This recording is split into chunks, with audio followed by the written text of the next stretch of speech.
Culotte. What an ugly name. For me that was always a pair of knickers, but no, apparently it's also trousers.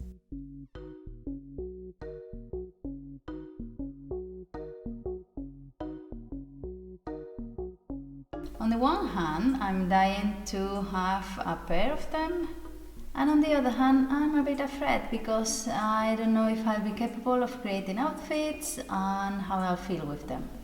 But anyway, I've seen them many different ways and they look nice with trainers, sandals, flat shoes. So let's try. And the fabric I chose is this crepe.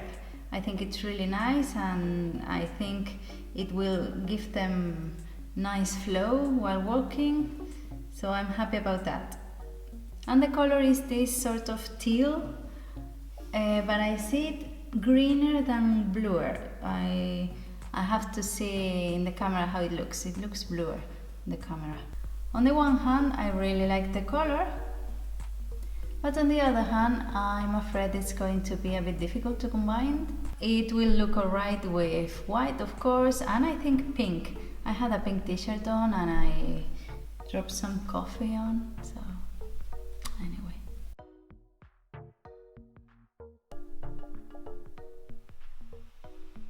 This is the design up to the waist, below the knee and with two pleats in the front.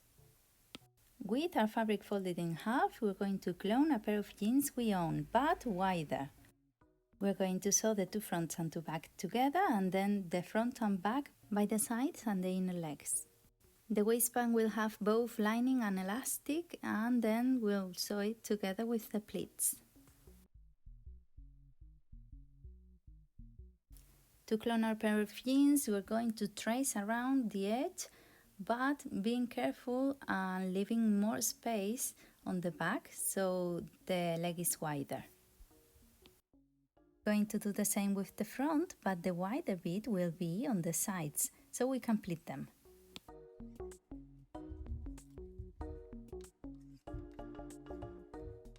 Because I decided to add 7 centimeters, that is what the pleat is going to measure, but I'm going to center it in the piece. Then I measured the length I wanted, which was 77 centimeters, and then I added another one for seam allowance.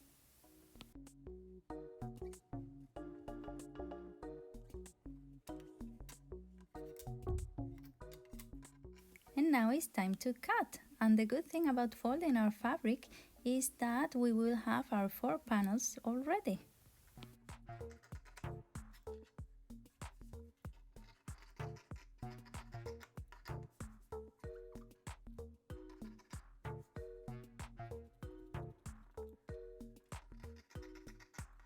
The problem I have is the spools.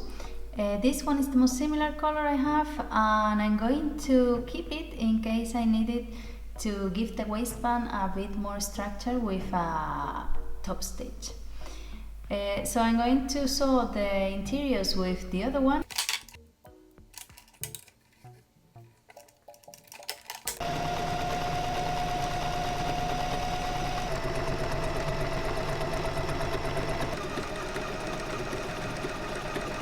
After sewing the two fronts and the two backs together, we can now pin it so we can sew the pair of trousers.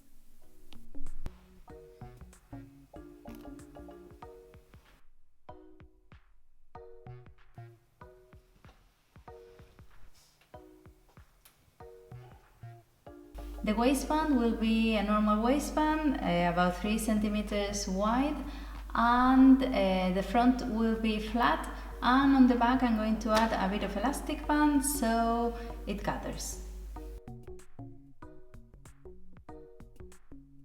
For the waistband I'm going to cut a rectangle that is double the width of the elastic band, and I'm going to add a bit of lining, one of these ones that stick to the fabric with heat. And when we look at it, the side that shines or shimmers is the one that goes on top of our fabric.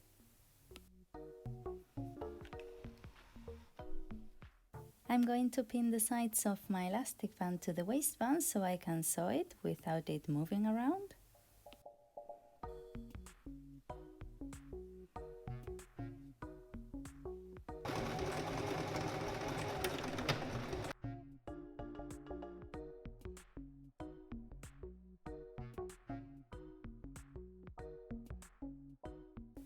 Now we can fold the waistband in half and sew a straight stitch.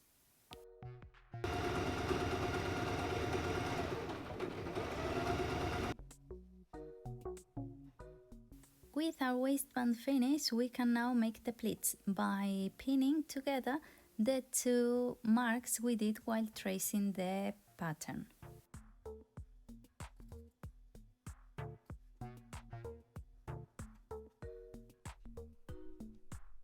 The next step is to pin the waistband to the trousers so we can sew it.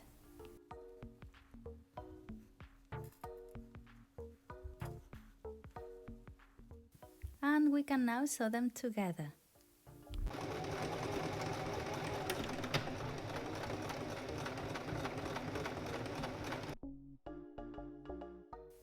And once I had done that, I decided to add some bias tape so the inners were all sorted.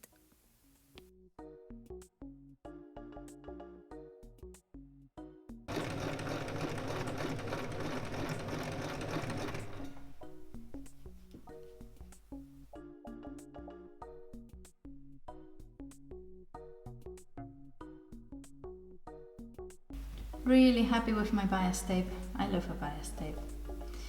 And it's good because you keep everything hidden and you don't end up with no trousers on the street.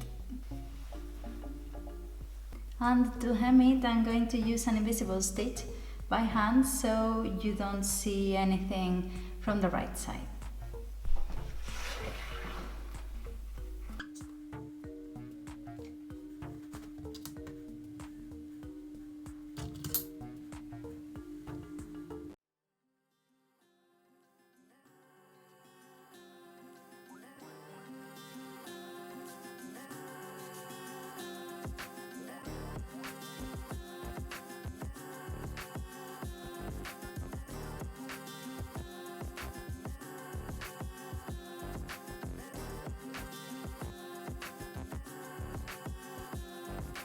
I hope you have enjoyed the video. I hope you let me know if you're going to make a pair. Let me know down in the comments.